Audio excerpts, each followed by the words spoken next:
Hello everyone, my name is Dev Tenguri और आप सभी का स्वागत है हमारे YouTube channel the twin bros में। आज की इस वीडियो में हम ज्योग्राफी का चैप्टर ट्रांसपोर्ट एंड कम्युनिकेशन के मोस्ट इंपॉर्टेंट क्वेश्चंस को देखने वाले हैं। और आपको तो पता ही है, हैशटैग फंसना पक्का है। इस वीडियो को स्टार्ट करने के पहले कुछ बहुत इंपॉर्टेंट बातें, आपको वीडियो को स्किप नहीं करना है क्योंकि बहुत सारी डिटेल्स में आपको समझा रहा हूँ, बहुत सारी चीजें मैं आपको बता रहा हूँ, वो बहुत इंपॉर्टेंट है। इसके आंसर्स और क्वेश्चन दोनों बहुत इंपॉर्टेंट है।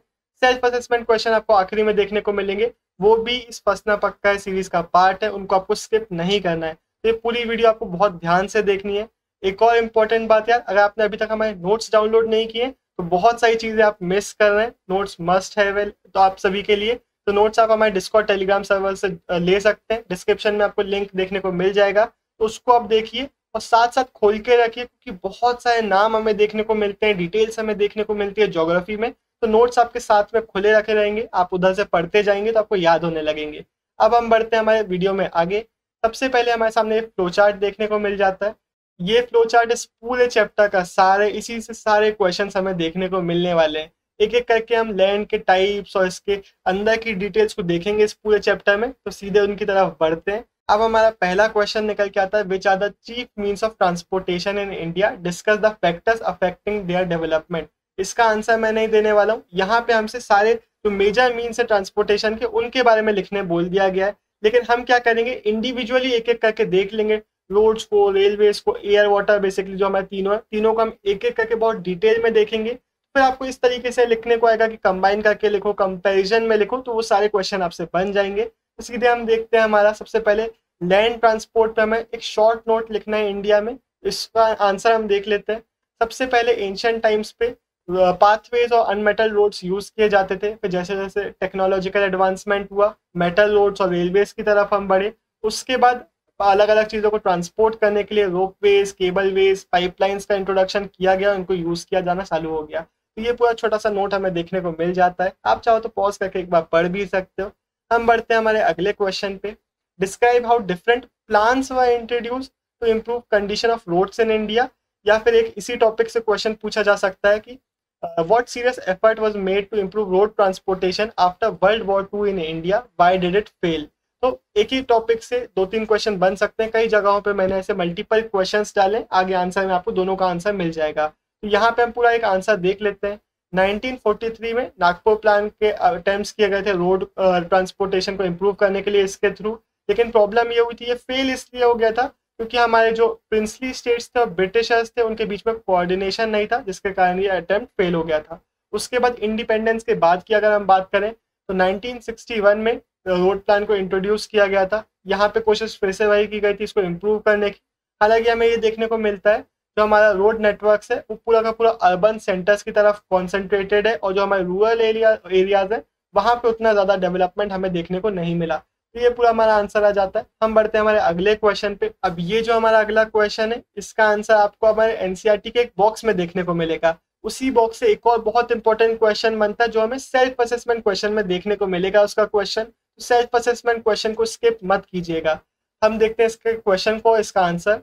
The golden quadrilateral is a milestone endeavour of the national highway development project elaborate. तो इस आंसर में हमें गोल्डन क्वाड्रिलेटरल के बारे में लिखना है। ये एक एनएचएआई का बहुत इंपॉर्टेंट प्रोजेक्ट है। इतना किलोमीटर ये लंबा है। दिल्ली, मुंबई, चेन्नई, कोलकाता जो इंपॉर्टेंट हमारी मेट्रो सिटीज है इनको कनेक्ट करता है। इनके बीच का ट्रेवल डिस्टेंस को बहुत ज़्यादा कट कर देता है, ट्रेवल कॉस्ट को कट कर देता है। बहुत ज़्यादा इंपॉर्टेंट ये प्रोजेक्ट निकल के आ जाता है, इसलिए इसको एक माइलस्टोन बोला जाता है हमारे इस रोड ट्रांसफर कंस्ट्रक्शन में। तो ये पूरा आंसर हमारा निकल के आ जाता है। हम बढ़ते हैं हमारे अगले क्वेश्चन के ऊपर। Right any 2 points about road network in India. इसको हम देख लेते हैं। सेकेंड लार्जेस्ट है हमारे पूरे वर्ल्ड में इंडिया का जो रोड नेटवर्क है। 62.16 लाख किलोमीटर का पूरा कवरेज ये करता है हमारे इंडिया में, अक्रॉस इंडिया। 85% जो पैसेंजर्स हैं वो इसके थ्रू ट्रांसपोर्ट करते हैं और 70% जो फ्लाइट ट्रैफिक है।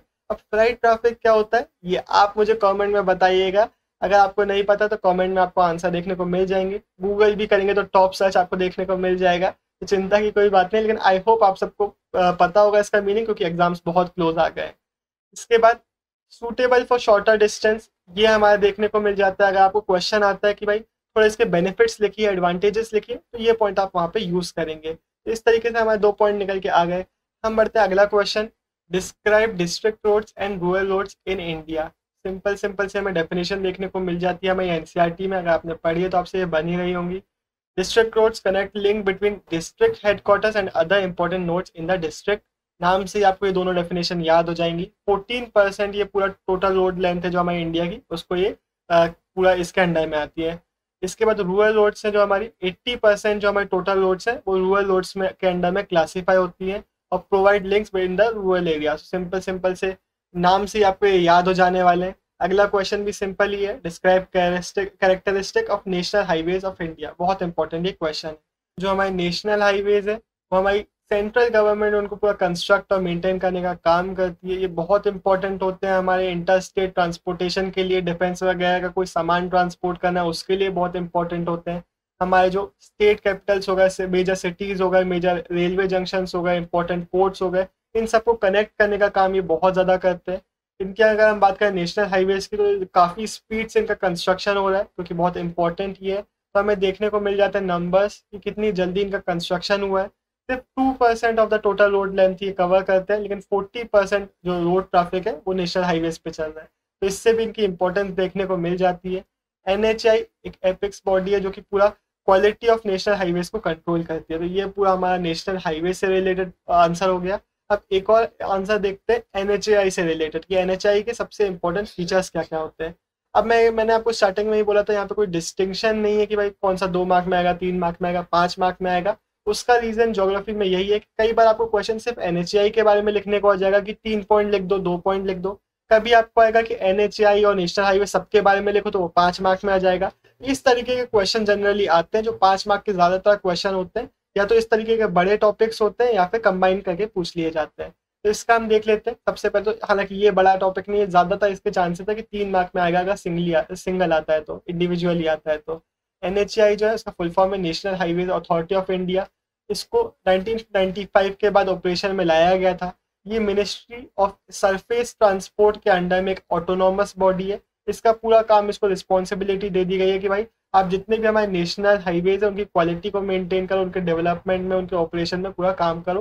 तो ये पूरा हमारा NHAI से रिलेटेड आंसर देखने को मिल जाता है। अब वीडियो में आगे बढ़ने के पहले आपको बहुत बहुत इंपॉर्टेंट काम करना है, पॉज करना है, एक वीडियो को लाइक करना है। लाइक करते हैं तो यूट्यूब को भी पता चलता है ये वीडियो आपको अच्छा लग रहा है, और शेयर करिएगा ताकि आपके दोस्तों को भी हेल्प मिल सके, वो भी पढ़ सकें, वो भी अच्छे मार्क्स स्कोर कर सके, आपकी दोस्ती भी अच्छी हो जाएगी। अगला हमारा क्वेश्चन है, write the main characteristics of railways in India. यहाँ से एक बहुत इंटरेस्टिंग और इम्पोर्टेंट क्वेश्चन है, Indian railways brought people of diverse cultures together, support the statement. इन तीनों के आंसर हम देख लेते हैं। आप पॉज करके थर्ड क्वेश्चन भी पढ़ सकते हैं, रिलेटेड ही क्वेश्चन है। हमारा पूरा आंसर ये हमारे सामने निकल के आ जाता है। महात्मा गांधी जी ने ये पूरी लाइन बोली थी कि जो रेलवे से वो अलग अलग कल्चर के लोगों को कनेक्ट करने का काम करते हैं।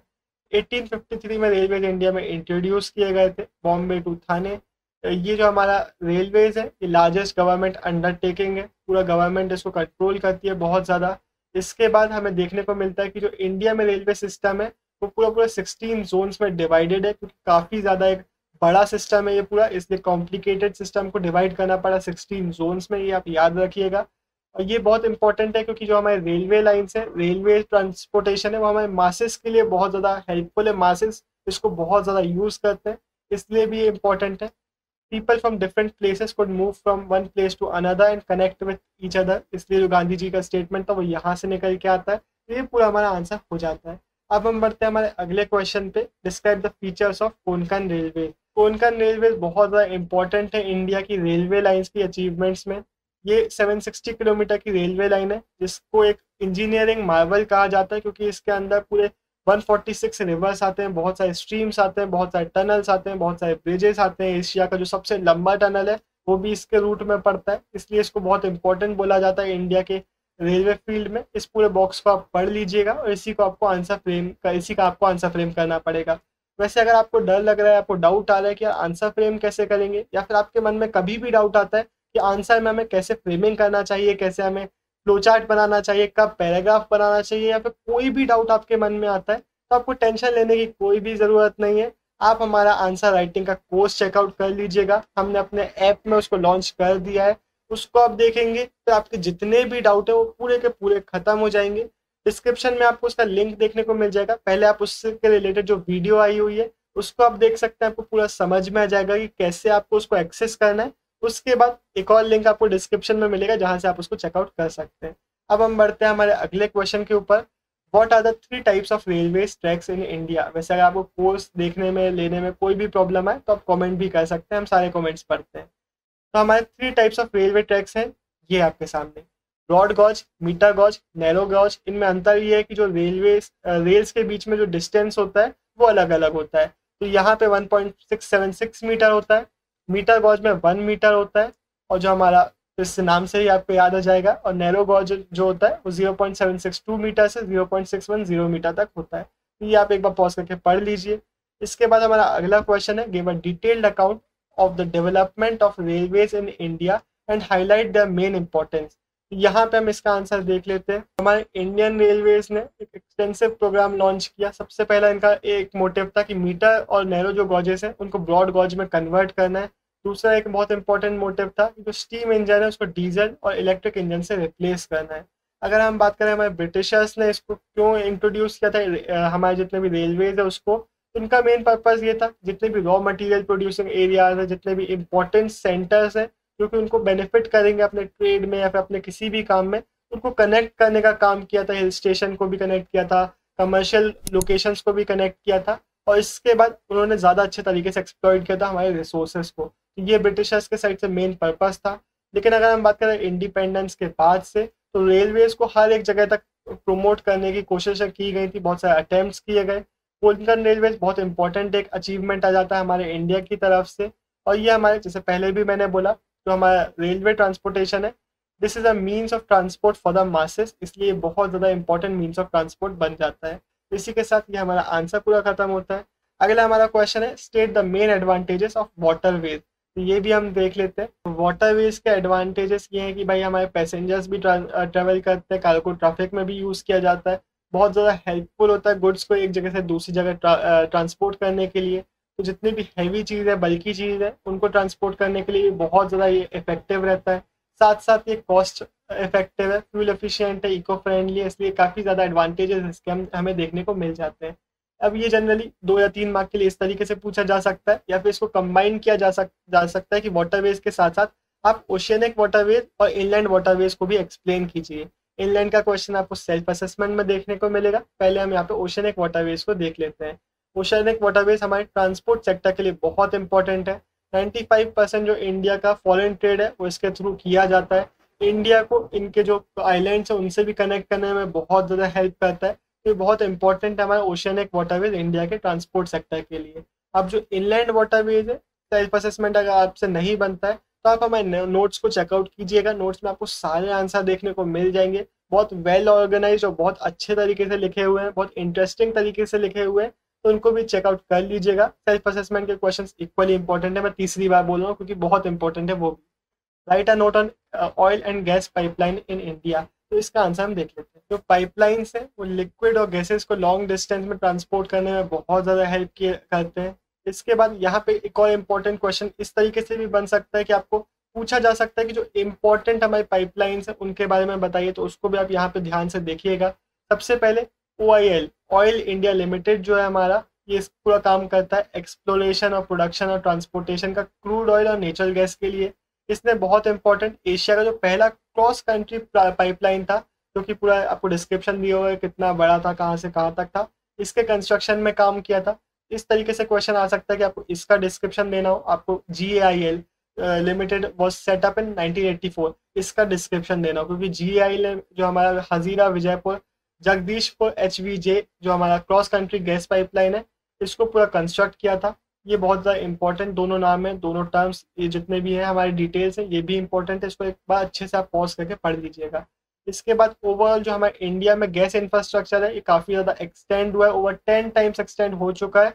1700 किलोमीटर से 18,500 किलोमीटर तक बढ़ चुका है। ये पूरा हमारा पैराग्राफ निकल के आ जाता है, आप पॉज करके एक बार पढ़ सकते हैं। अब हमारा अगला जो फ्लो चार्ट है वो आगे के टॉपिक्स का पूरा सार फिर से हम कह सकते हैं। कम्युनिकेशन में पर्सनल और मास हमें देखने को मिलते हैं।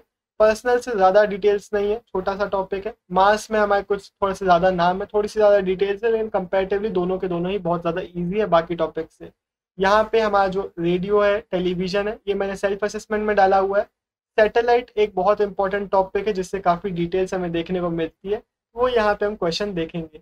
Among all the personal communication system, internet is the most effective and advanced one. Explain. तो ये हमारे पर्सनल कम्युनिकेशन से निकल के आ जाता है। इसका आंसर हम देख लेते हैं। बहुत सिंपल आंसर, अगर आपने नहीं भी पढ़ा होगा तो आप इसका आंसर कर सकते हो। सबसे पहले तो अर्बन एरियाज में काफ़ी ज़्यादा यूज़ किया जाता है। डायरेक्ट कॉन्टैक्ट में हमें हेल्प करता है, ईमेल हमें हेल्प करते हैं काफ़ी ज़्यादा ईजिली एक्सेस करने में, लोगों से कॉन्टैक्ट करने में।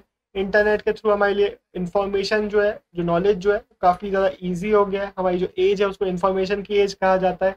ई कॉमर्स हो गया, मनी ट्रांजैक्शन हो गया ऑनलाइन, बहुत ज़्यादा कॉमन हो चुका है। आज की डेट पे तो कुछ ज़्यादा ही कॉमन हो चुका है। इंफॉर्मेशन बहुत ईजीली, बहुत चीपली अवेलेबल है हर एक इंडिविजुअल के पास। तो ये बेसिक पॉइंट्स हैं जो हमें इंटरनेट के बारे में लिखने हैं। डायरेक्ट कम्युनिकेशन काफ़ी ज़्यादा ईजी हो गया है, जिसने हमारी लाइफ को बहुत ज़्यादा इम्प्रूव कर दिया है। इस बेसिक आंसर को आपको फ्रेम करना है। आंसर फ्रेमिंग की दिक्कत आपके आंसर राइटिंग कोर्स में पूरी सॉल्व हो जाएगी। अगर आपने आंसर राइटिंग कोर्स लिया है तो आप कमेंट में ज़रूर बताइएगा, और ये भी बताइएगा कि कितना इजी हो गया है ऐसे पॉइंट्स को आंसर में फ्रेम करना उस कोर्स के बाद। अगला हमारा क्वेश्चन है, right a note on satellite communication. और ये नीचे वाला क्वेश्चन भी इंपॉर्टेंट है। Satellite system in India can be grouped into 2 substantiate. तो इसको भी हम यहाँ पे देख लेंगे। जो हमारे सैटेलाइट्स है वो बहुत इंपॉर्टेंट मीन्स ऑफ कम्युनिकेशन है, साथ साथ बहुत सारे अलग अलग चीज़ों में यूज़ किया जाता है। हमारी कंट्री के लिए इकोनॉमिक स्ट्रेटेजिक रीजंस के लिए इंपॉर्टेंट है। अलग अलग चीज़ें जैसे कि फोरकास्ट हो गया वेदर का, नेचुरल कैलेमिटीज़ को मॉनिटर करना हो गया, हमारी बॉर्डर को मॉनिटर करना हो गया। इन सभी अलग अलग काम में इनको यूज़ किया जाता है। इसको हम, जो दूसरा हमारा क्वेश्चन था, इंडिया में 2 ग्रुप्स में डिवाइड कर सकते हैं, INSAT और IRS। दोनों की इंफॉर्मेशन दी हुई है यहाँ पे, आप एक बार पॉज करके पढ़ लीजिएगा। सिंपल सी यहाँ पे एक डेफिनेशन सी दे दी हुई है, इसको आप पढ़ लीजिएगा। ये पूरा हमारा एक अलग क्वेश्चन भी बन सकता है। तो ये हमारा पूरा सैटेलाइट से रिलेटेड आंसर हो गया। कई बार सैटेलाइट से रिलेटेड क्वेश्चन आए हुए हैं। अगला क्वेश्चन है, right advantages of air transport. तो सिंपल सा क्वेश्चन है, ये फास्टेस्ट है। जो हमारा टाइम है ट्रेवल करने का एक जगह से दूसरी जगह पे, बहुत ज़्यादा कम कर देता है। तो टाइम रिड्यूस करता है, इसलिए काफ़ी ज़्यादा यूज़ भी किया जा रहा है हमारे मॉडर्न वर्ल्ड में। साथ साथ इंडिया की अगर हम बात करें तो हमारा हर जगह को हम कनेक्ट नहीं कर सकते बाकी मोड से, क्योंकि अलग अलग टेरेन है, अलग अलग क्लाइमेटिक कंडीशंस है, बहुत वास्ट इंडिया है हमारा। इसके लिए ये बहुत ज़्यादा इंपॉर्टेंट हो जाता है हमारी जैसी कंट्रीज़ में कि हम एयर नेटवर्क को और भी ज़्यादा इम्प्रूव करें। इसलिए ये हमारा बहुत इंपॉर्टेंट हो जाता है। अब हम बढ़ते हैं हमारे सेल्फ असेसमेंट क्वेश्चंस की तरफ। अगर आपको वीडियो अच्छी लगी है तो कमेंट में ज़रूर बताइएगा। हमें देख के बहुत अच्छा लगता है जब आपका प्यार हमें कमेंट में देखने को मिलता है। सेल्फ असेसमेंट के एक भी क्वेश्चन को आपको स्किप नहीं करना है, सारे क्वेश्चन बहुत ज़्यादा इंपॉर्टेंट है। ये आपकी प्रैक्टिस में भी आपको काफ़ी ज़्यादा हेल्प कर देंगे। अगर आपको लगता है कोई आंसर बता दे, कुछ किसी से बात हो जाए तो अच्छा हो जाएगा, तो हमारा जो टेलीग्राम है, डिस्कॉर्ड है, वहाँ पे बहुत बड़ी एक हमारी कम्युनिटी बन चुकी है। वहाँ पे आपको बहुत सारे बच्चे मिल जाएंगे, तो वहाँ पे आप ज्वाइन कर सकते हैं। अगर आपको किसी भी क्वेश्चन को डिस्कस करना है या फिर नोट्स में, तो आपको सभी आंसर देखने को मिल जाएंगे। काफ़ी ज़्यादा अच्छे हमारे नोट्स हैं हमारे ज्योग्राफी के, तो चेकआउट जरूर कीजिएगा। इसी के साथ साइनिंग ऑफ देव तंदुरिया, और आप सभी को अपने एग्जाम्स के लिए all the best. Bye bye.